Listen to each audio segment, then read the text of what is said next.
he seems to be gone. So we recover our companions, because I figured at this point we're probably going to be fighting somebody. You know, these things always lead to a fight, it seems.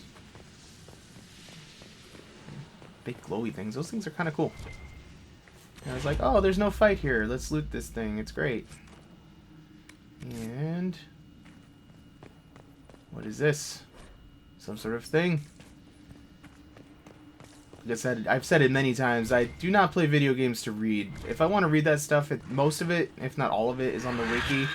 And I just go on there and read. Because it's not, like, reading on a video, in a video game, first of all, is like, it's the opposite of what I want to be doing. And then secondarily, I don't really think reading on my television in this case is actually very pleasant, so I would really much rather just sit down with my iPad if I'm going to read the lore, but I haven't really done that. I did that a lot for Dragon Age Origins, but the lore has not been as intriguing to me in these last two games, Dragon Age 2 and Dragon Age Inquisition. Although this game, I must admit, is really, really good. I don't know why I'm admitting it. It's not like I was denying it, but the main story in this game is actually really interesting, and now that Morrigan is on my side, I'm happy. I love Claudia Black. I've talked about it. I'm going to talk about it some more. I love Claudia Black. I wish she would just talk to me all day long. Like, I could listen to her say anything practically, and I like Morrigan a lot too. She's an interesting character. I'm glad that they kind of delivered on some of the promise, not really all of it, but I remember one of the main things I was disappointed at in Dragon Age 2 wasn't so much the gameplay changes, and I didn't like the art style, but it was just the fact that it didn't really seem like it had anything to do with anything that you did with the Warden. Like, Morgan was just not around. You saw Flemeth at the beginning, and then she just kind of disappeared too, but like, that was especially, I'm not exactly sure what the canon ending of Dragon Age Origins is technically. I think Morrigan has a baby, and like at the end of Witch Hunt, she goes through that mirror thing. Spoiler if you haven't played that. I don't know why you'd be watching a Let's Play of the third game in a series if you haven't played the first one. But like, she went through like some interdimensional portal thing and all that stuff. And I was like, oh crap, we're back out here. This is silly. That was all for naught. Damn it. But yeah, she went through that like interdimensional portal thingy to wherever. And there was even, I think, a clue. If you, like, this is when I was really dorky and into Dragon Age. I read the books, and I used to read codex entries. There was one that you'd find in the library, I think, at the Circle of Magi, where it was giving kind of what seemed like they were hints about Dragon Age 2. It was something about, like, you know, terrible twos, and something about going to Orlais and all this stuff. And it was like, oh, that sounds really, really cool. And then none of it ever happened. And it was just like, you dropped all of the good characters. Like, they had little cameos and stuff. And I like a few of the characters from Dragon Age 2. But Dragon Age 2's characters weren't as good, in my opinion. And then there was the radical change of having, like, a set human male/female mage/warrior/rogue, whatever thing. Like, where, you know, they went from, in Origins, where you could just do whatever the heck you wanted pretty much as your background, like dwarf, whatever, to kind of really hamstringing you and feeling really boxed in, and then, you know, all that. So, I mean, I liked Bethany a lot, and to a degree I liked Fenris, I suppose. I definitely liked Meryl. She was the best character in that game, in my opinion. It was the Welsh accent coupled, like, I guess I have a thing for accents, because I like Claudia Black and I like Meryl. Like, I have a thing for European accents, apparently. But which is funny, because people always yell at me for, you said British accent. It's not British, it's a specific neighborhood in London accent. And it's like, I don't care that detailed, but it's always English people who get mad about that too. It's really weird. Like, no idea why English people get so upset about that. I guess they have a lot of pride in their regional affiliations and stuff. It's like, if you call me, like, I'm from Worcester, Massachusetts, like, which is near Boston. If you said, I don't really have the accent either. Like, I don't have much of a Boston accent. I kind of do on some words, I suppose. Like, I say aunt instead of, most people say aunt in America. I like to say aunt. various things like that. I get people call me out on because I live on the West Coast now, and they're always like, "Why'd you say that?" But you know, people. I don't care like if you say that I have an American accent instead of like a very specific accent. Like I'm sure English people know that there's various kinds of American accents, but I think they pretty much think there's like the Texas accent and like the California accent and the normal average American accent, and that's it. But you know, there's a lot more variety than that. But I don't get all bent out of shape about it. Come on, calm down. Just an accent, man. I know that they're more important, I guess, accents over there too. Like they have to do with class and status and stuff historically, not as much anymore. But all I know is that, you know, there are English accents I like, and there are definitely English accents I don't like. But I really enjoy, like, now that I'm kind of over leveled for a lot of this stuff, I found Sealing Rifts to be a lot more fun, because I think these guys are they're either level 11 or level 15. At any rate, they're really not that much of a threat.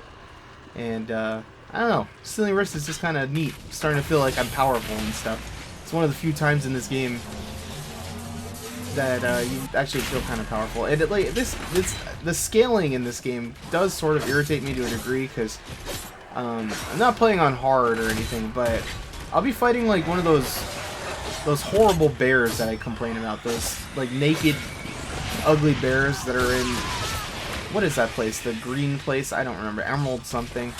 And it's like they can't do any damage, but it still takes a million years to kill them because they tank, and like it's just terrible. The wildlife in this game is my biggest complaint, I would say. It definitely has the feeling that it was meant to be an MMO, because I know it was meant to be like a multiplayer only game and all that, and I do not want to play a story driven game like this multiplayer. It's one of the problems. Like, I really like the Old Republic, and but I play it solo for the most part, because if you play with somebody else, it kind of just ruins the story. I kind of do miss playing with Naruki. I'd like to set up a time to play with Naruki. I've been doing the Sith Inquisitor and just kind of leaving the Trooper alone in case we ever do pick that up again. But time has been kind of crazy for me. I explained in a channel update, like I've been going through a lot of personal stuff. If you're interested in that, just look for a channel update about divorce and you'll see, like, spoiler alert, I got a divorce. But that meant like I've gotten to change a lot of things in my life around, you know, rearrange my stuff. It's kind of liberating in a lot of ways. I keep different hours now, so I basically have never liked being awake during the daytime. Ever since I was, I don't know, 13 or 14, I used to just pull all-nighters. I'm a night owl. I'd like to go to sleep when the sun starts rising and sleep until like 2 in the afternoon, 3 in the afternoon.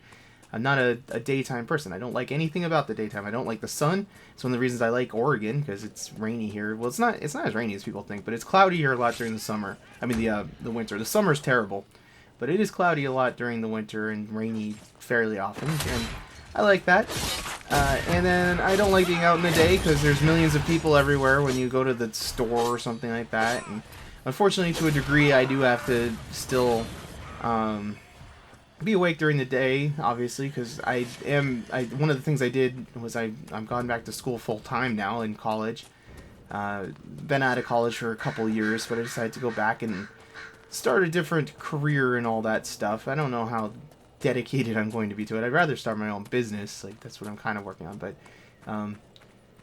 so I do have to do a lot of that during the day, but I'm taking online classes too, so that's kind of nice. So we finally found the fort after a half hour of searching for the fort and doing random other stuff. And there's one of those terrible, what are they, arcane horrors? Yeah, I think that's what they're called. These guys are jerks, and I totally missed. I whiffed it. But, they're very tall. I don't remember them being that tall before. That's one of the things that kind of irritates me about this game, too, is that it has that MMO idea, I think, of when you're fighting, like, the heavies, they're just taller and stuff and kind of unrealistically big, and that bothers me. I don't like unrealistically sized enemies unless they're supposed to be. If it's a human, I don't want them to be like ludicrously large. Alright, so at this point I was like, can we get into the fort? No, we cannot get into the fort. And I was starting to get kind of pissed because I was like, is this glitched or something? This is the only way in. I don't see another way around. And I was like, well, we might as well go look around.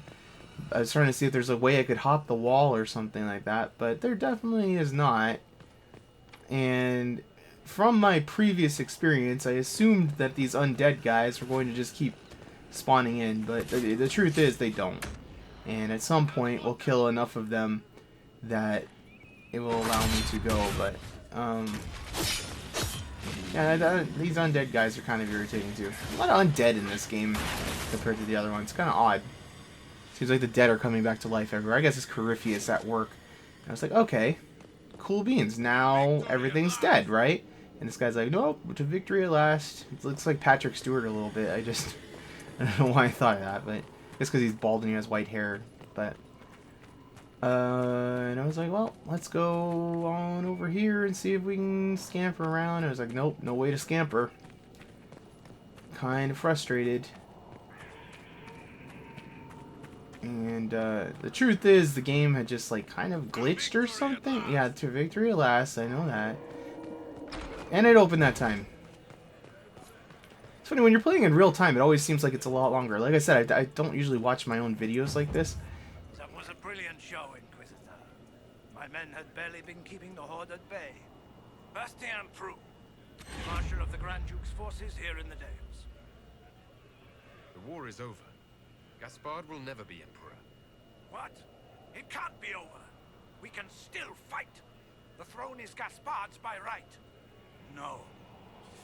It is done. And we will face justice for supporting the usurper. He changed his mind super quick. He's just like, no, it's done. I didn't even say anything. You did make us breath. There's hope for us if the ramparts have been reclaimed. I'd alert our forces stationed outside the Dales, but the chaos makes it difficult for missives to get through. Demons, those blasted freemen, or whatever they call themselves. Why have you barricaded yourselves in here? We had to retreat from the Western Front. The demons and undead were too much. But it's no better here. My patrols don't... That person keeps standing up. It's driving me insane. I've had no word from the capital in weeks. If we could regain our outposts, the ramparts, or even the garrison by the river, we can't just keep hiding.